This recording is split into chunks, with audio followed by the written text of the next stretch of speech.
bi président Gora Athie di ci teg président Amadou Fall président Amane Ndiaye président régional tey point de presse bi département bi moo ko organisé mais région bi yëpp ñoo fi nekk ndax département yi nekk ci Dakar yëpp ñu ngi fi ñun nag tey li ñuy tax ñu taxaw pour def point de presse bi ñaari mbir la benn bi mooy Covid bi mu ñëwee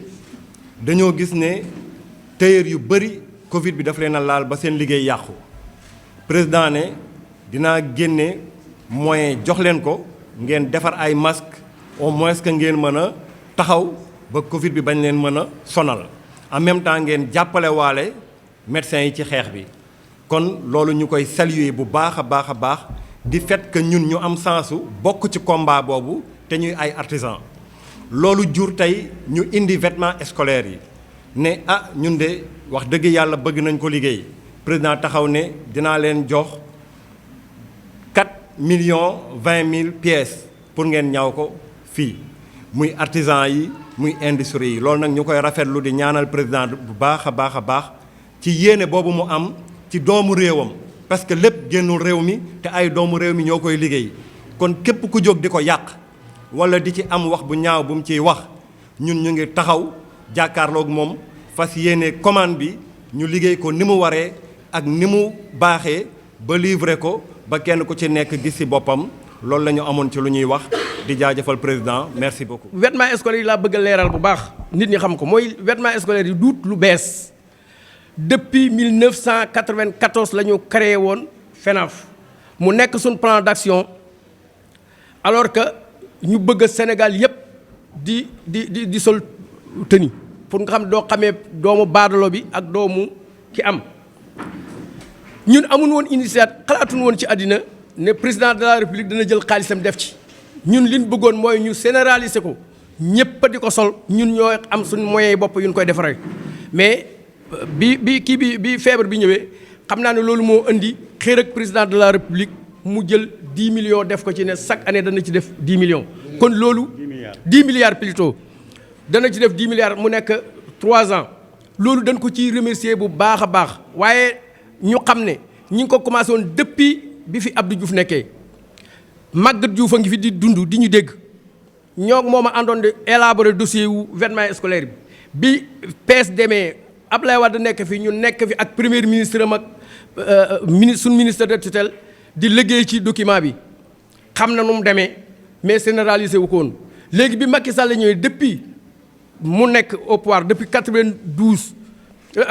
2012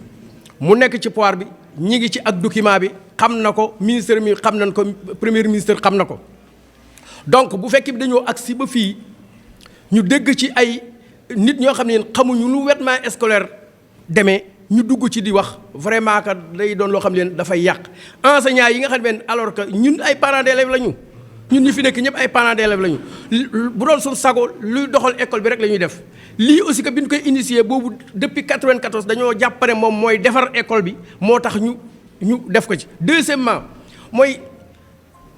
création d'emploi bi nga xam ne moom lay def gars yi calculé wuñ loolu ñun def nañu puisque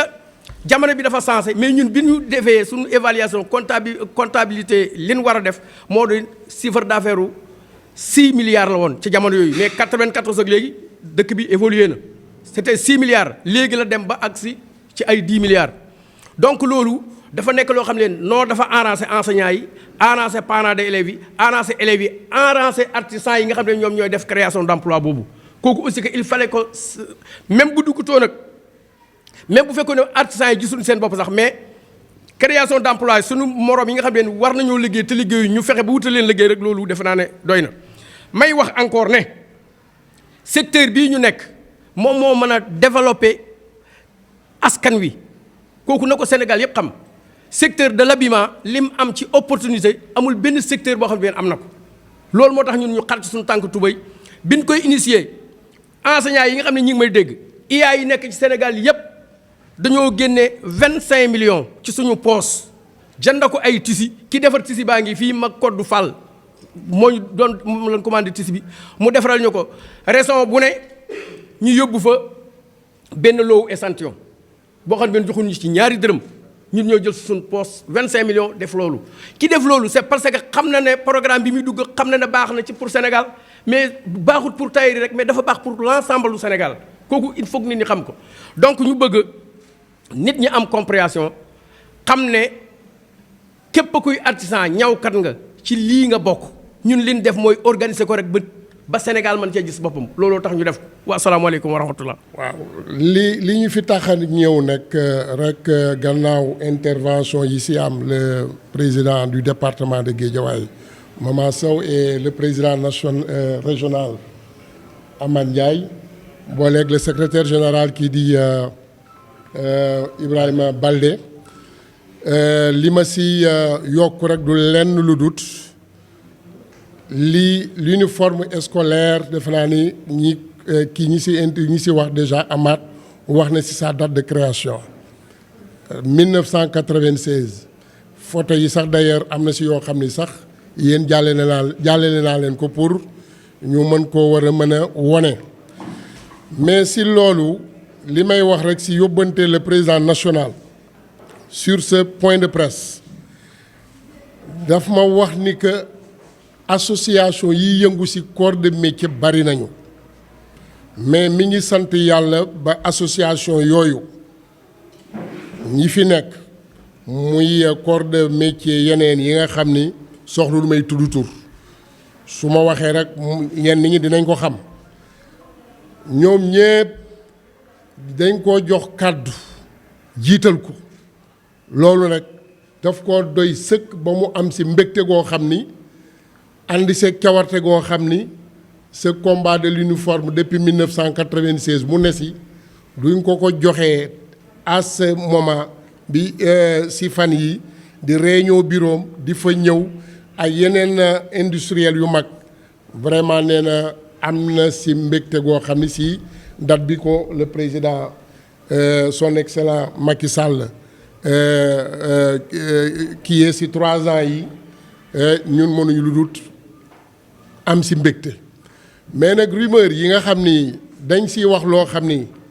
naka su warut naka su dul noonu mënuñu wax lu dut rafetut wante nag li ñaa tontu du wees mais ku xool FENAF depuis bi mu fi taxawee léegi li mu fi jot a réaliser si jàppale artisan yi toll na si ay machines sax laa wax ëpp na 5000 machines dans l'étendue du Sénégal.